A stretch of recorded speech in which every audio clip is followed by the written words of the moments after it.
जीवों में विविधता चैप्टर होना है ना। देखो ये डायग्राम अच्छा से याद रखना। इसके बाद फिर इसके बारे में मैं इसके डिटेल के बारे में पढ़ना है। ये बेसिक हो गया, ठीक। अब देखो हमारी पृथ्वी पर कई स्पीसीज हैं, लगभग 3 मिलियन से ज्यादा। 3 मिलियन में कुछ समझा रहा है, 1 मिलियन में 10 लाख होता है। 3 मिलियन से ज्यादा स्पीसीज है। स्पीसीज मतलब है प्रजाति, और सभी को हम लोग जीव का, ठीक। अब हर जीव में अलग अलग क्वालिटी होता है, तो जीवों एक साथ सभी जीवों का अध्ययन करना मुश्किल है, ठीक। जैसे कि यही एक क्लास ले लो, या 8वीं के भी बच्चे हैं, 9वीं के भी बच्चे हैं, 10वीं के भी बच्चे हैं, लेकिन अगर सारा बच्चा को एक साथ बैठा दिया जाए, उसके बाद उसको पढ़ाए, तो अगर 10वां का हम पढ़ाएंगे तो 9वां 8वां वाले को समझ में नहीं आएगा, 9वां वाले को पढ़ाएंगे तो 8वां को समझ में नहीं आएगा, 10वां को बोरिंग लगेगा। तो उसका पढ़ाई अच्छे से हो, इसके लिए उसको क्या करता है, कैटेगरी वाइज बांट देते हैं। जैसे 10वां क्लास को 10वां का अलग कर दिए, 9वां को अलग कर दिए, 8वां को अलग कर दिए। इसमें भी लड़का को अलग कर दिए, लड़की को अलग कर दिए। उसके गुणों के आधार पर उसका क्या करते हैं हम लोग, वर्गीकरण कर देते हैं। तो जीवों को अच्छी तरह से समझने के लिए इसका भी वर्गीकरण किया गया, ठीक है। जीवों को मुख्य 5 भागों में बांटा है। उसमें से पहला है मोनेरा, दूसरा है प्रोटिस्टा, तीसरा फंजाई, चौथा प्लांटी और 5वां एनिमलिया। यही 5 जो है मुख्य प्रकार से जो है जीवों को 5 भागों में बांटा गया है। अब इसको समझते हैं कि किस आधार पर जो है चूज किया गया। तो सबसे पहले कोशिका जो होता है, पहला चैप्टर में पढ़ा होगा, कोशिका 2 प्रकार का होता है, ठीक है। एक प्रोकैरियोटिक और यूकेरियोटिक। प्रोकैरियोटिक मतलब क्या, पहले से जो कोशिका, मतलब जो सबसे पहले कोशिका की उत्पत्ति थी, वो हो गया प्रोकैरियोटिक। इसमें क्या होता है कि अस्थायी केंद्रक नहीं होता है। कोशिका में केंद्रक का होना अनिवार्य है, इसमें अस्थायी केंद्रक नहीं पाया जाता है, जबकि यूकेरियोटिक में अस्थायी केंद्रक पाया जाता है। ये कोशिका झिल्ली भी इसमें नहीं पाया जाता है। किसमें, प्रोकैरियोटिक में कोशिका झिल्ली नहीं पाया जाता है, और यूकेरियोटिक में कोशिका झिल्ली पाया जाता है। तो केंद्रक और कोशिका झिल्ली के आधार पर जो है सबसे पहले कोशिका को 2 वर्गों में बांटा गया है।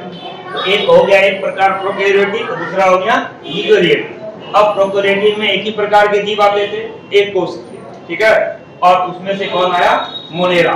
इसका मतलब हो गया कि मोनेरा के पास अस्थायी केंद्रक नहीं होगा, और दूसरी बात इसके पास कोशिका झिल्ली नहीं होगा। बिना केंद्रक का और बिना कोशिका झिल्ली का जो जीव हो गया, वो किसमें आ गया, किस श्रेणी में, मोनेरा में।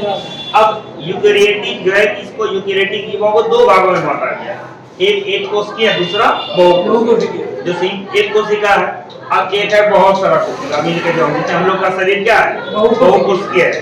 तो 2 भागों में इसको बांटे, यूकेरियोटिक को 2 भागों में, एक कोशिकीय, बहुकोशिकीय। तो क्या जीव का 3 वर्गीकरण हो गया, मोनेरा, एक कोशिकीय, बहुकोशिकीय?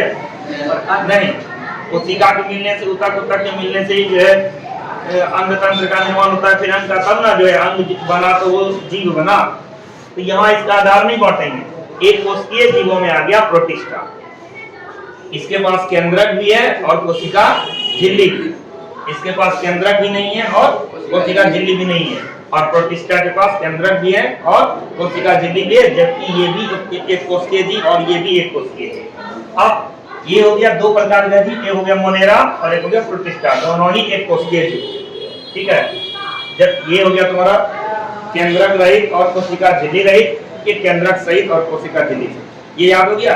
अब पूछेगा जो है कि जीवों को जो है केंद्रक और जो है एक कोशिकीय जीव का कितना प्रकार हो गया, एक कोशिकीय जीव में से 2 आ गए, मोनेरा, दूसरा प्रोटिस्टा। अब आ जाते हैं यूकेरियोटिक का बहुकोशिकीय भाग। ये बहुकोशिकीय मतलब ज्यादा कोशिका वाला, एक से ज्यादा कोशिका जो मिलके जीव का निर्माण। इसको भी 2 भाग में बांट दिया, एक कोशिका भित्ति वाला, एक बिना कोशिका भित्ति वाला।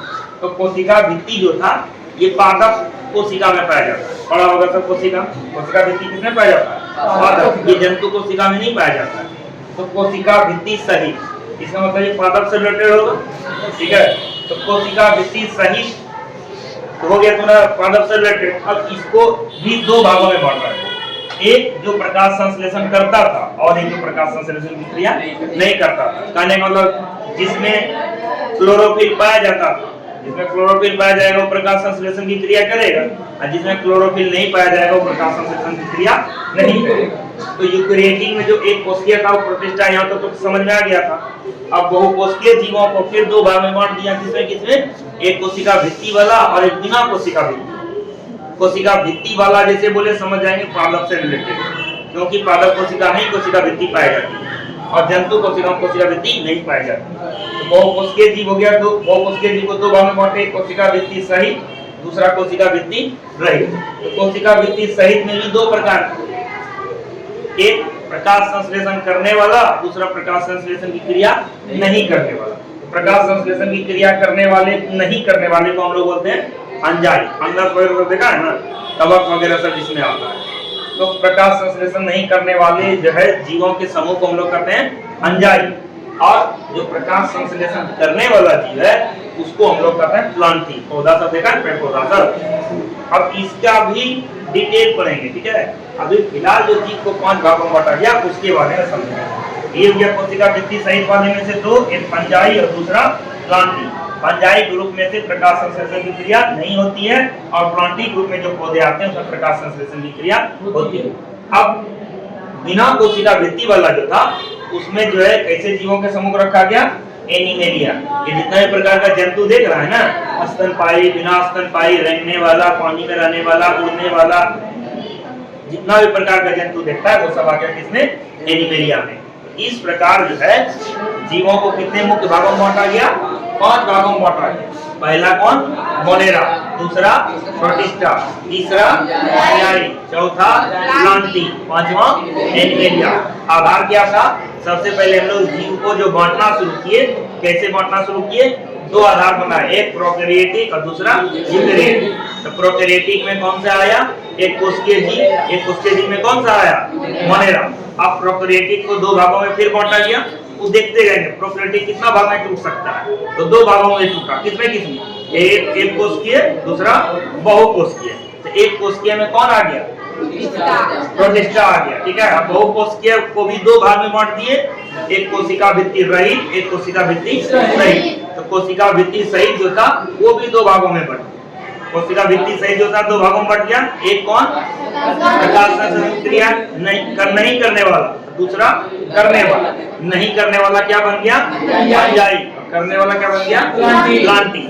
और दूसरा समूह इसका जो था कोशिका भित्ति रहित, उसमें से कौन आ गया, एनिमेलिया।